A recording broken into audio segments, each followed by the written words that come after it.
అసలు అడాప్టేషన్ అంటే ఏంటి? మనకి క్లైమేట్ చేంజ్ వాతావరణ మార్పులు అన్నటువంటివి పెరుగుతూ ఉన్నటువంటి నేపథ్యంలో ఆ మార్పులకు అనుగుణంగా మనం కూడా అలవాటు పడాల్సిన అవసరం ఉంది. సో దాన్నే మనం అడాప్టేషన్ అనేసి పిలుస్తాం. సో అడాప్టేషన్ అవ్వాలి అంటే దానికంటూ ఇక్కడ కొంచెం గ్యాప్ అన్నటువంటిది ఉంది అని. ఏంటి ఆ గ్యాప్? ఫర్ ఎగ్జాంపుల్ ఇప్పుడు డెవలప్డ్ కంట్రీస్ ఏవైతే ఉన్నాయో అవి పొల్యూషన్ అంతా చేసేసి డెవలప్ అయిపోయాయి. సో వాటి దగ్గర మనీ ఎక్కువగా ఉంది, టెక్నాలజీ అన్నటువంటిది బాగుంది.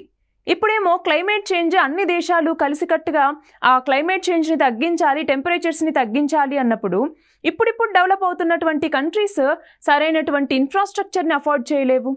అలాగే సరైనటువంటి టెక్నాలజీ అన్నటువంటిది ఉండదు, ఎక్కువ మనీ అన్నటువంటిది వీటి దగ్గర ఉండదు.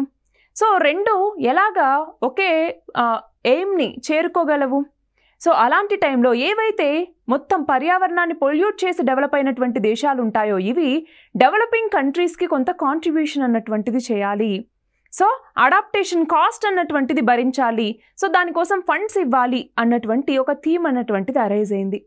సో అలా కొంత ఫండ్ అన్నటువంటిది ఇస్తాము అనేసి ఒప్పుకున్నాయి, దాన్ని అడాప్టేషన్ ఫండ్ అంటాము.